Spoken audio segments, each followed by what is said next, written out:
Hi.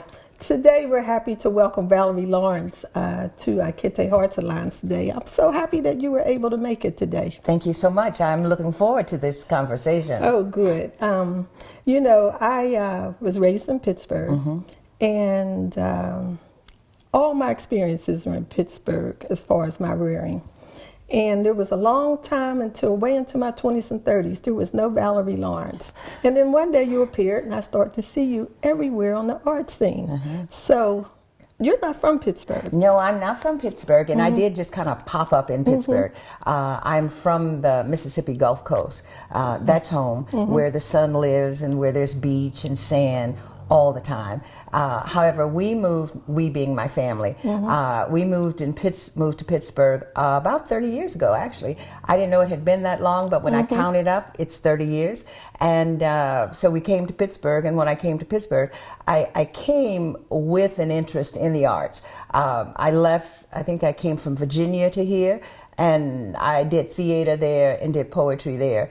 And prior to that, I was in Kentucky and did the same thing there. Theater, poetry, our culture, our voice. However, coming to Pittsburgh, though, truly spurred my interest in it. You guys have such a rich, totally rich treasure of artists here. And I think you must put water on the ground that grows them, or you put something in the fountain that really spurs them on. So I was delighted to be here and to learn the music tradition you had in Pittsburgh, the poetry, the writers, just so very much. And it's cold. I didn't like that, but I did like everything else. I was going to say, because today is one of the coldest days of the year, and I was going to ask you if you still like it. No. So was the arts the reason why you came to Pittsburgh, or it was just another progression in your living your background, so to speak? Well, the arts are always included in everything that I do. I don't know how not to be a part of that.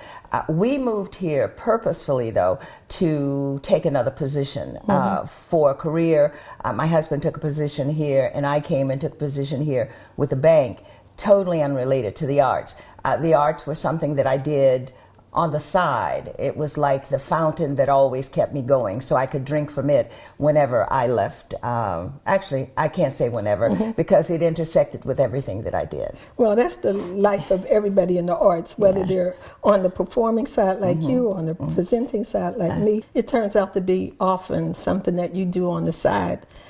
Because everybody knows what it's like to be what they call a starving artist. Yes. And there's no reason why we have to. But I got to say that Pittsburgh is the better for it that you came and started enriching Pittsburgh in a way that you could. Now, the first times that I started to see you around, it was in connection with your poetry. I was Valerie Lawrence, the poet. So when did you start writing poetry? Actually, I started writing poetry many years before I came to Pittsburgh. As an avid reader, I started that way. And actually, I think if I back it up, I find out that I am what you call a word lover. I used to pride myself in saying I was a logophile. I have run into so many of them since then. Even while I was home recently for a very sad occasion, even in sad occasions, there's a glimmer of light. I met a woman there that I had not met before who said to me that she was a word lover, and I thought that was just wonderful to hear that. So anyway, back to poetry, it's something that I'd always written as a therapeutic exercise first, just to let go of those kinds of things, the way that I responded to the world, and it interacted with me. So I had written lots of poetry. And actually it was when I was living in Nebraska, because I've just kind of lived a number of places. As I was living in Nebraska, and I cannot forget it, though memory does change and we think it's exactly the way it happened.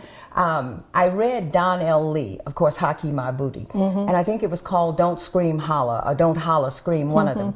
I read that book, and I remember standing out in my mother's front yard in Omaha, Nebraska, and I read that book and I was excited, and I thought, no, I didn't thought, I said, oh my God, I can do this. And so he was the one who said to me through his books that go write, go talk, speak as you speak.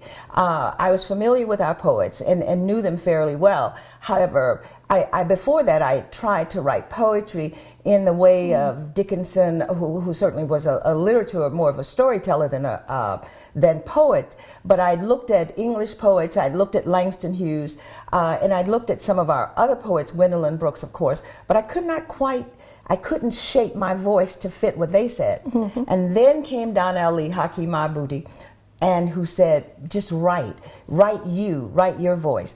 And it was from that I started writing. So when I came to Pittsburgh, you had a burgeoning group of poets, writers, and everybody else here. So I picked up the pen and listened and learned, and I'd like to think that my poetry got sharper and much better. I became a better poet and found out that poetry, at least the way that I experience it, poetry is not something that's divorced from the way that I live. It is the lens through which I see everything. It is almost impossible not to come into a space and see something poetic in that space. Even it's the way that the amber earrings hang off of your ear right now, and how beautiful and how free they are. Yet that color and how it glistens, it's an image that I can take, and so everything is poetic. And so I started writing poetry, continued to write poetry, was nurtured here, experienced a lot of great poets in Pittsburgh. And I was happy to be on the poetry scene for years and years and years, and could be in numbers of places reading poetry, not just in Pittsburgh, but around the country. So it was fantastic. Yeah, it sounds like you really found a niche here.